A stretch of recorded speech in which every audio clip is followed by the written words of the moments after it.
बहुत समय पहले की बात है। एक छोटे से गांव में रमेश नाम का किसान रहता था। रमेश बहुत मेहनती और ईमानदार आदमी था। उसके पास थोड़ा सा खेत और कुछ गाय भैंसें थीं।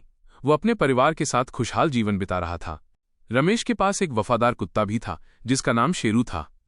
शेरू बचपन से ही रमेश के साथ था। खेतों की रखवाली करना, घर की चौकीदारी करना, माइनस ये सब उसका रोज का काम था। शेरू पूरे गांव में अपनी बहादुरी और वफादारी के लिए जाना जाता था।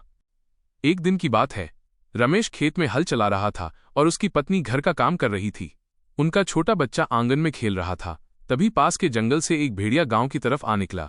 भूखा भेड़िया सीधा रमेश के घर की तरफ बढ़ने लगा। घर पर केवल शेरू ही था।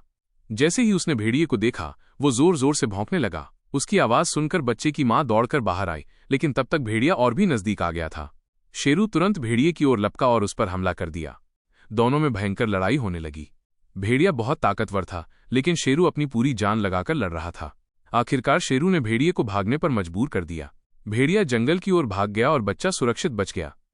जब रमेश खेत से लौटा और उसने पूरा किस्सा सुना तो वो शेरू को गले लगाकर रो पड़ा। उसने कहा, माइनस शेरू, तुमने सिर्फ हमारे खेत और घर की नहीं बल्कि हमारे बेटे की जान भी बचाई है। तुम हमारे परिवार के सच्चे सदस्य हो। उस दिन से गांव वाले शेरू की और भी इज्जत करने लगे। रमेश हर रोज उसके लिए अच्छा खाना बनवाता और उसकी खूब देखभाल करता। सीख: इस कहानी से हमें ये सीख मिलती है कि वफादारी और साहस सबसे बड़ी ताकत है।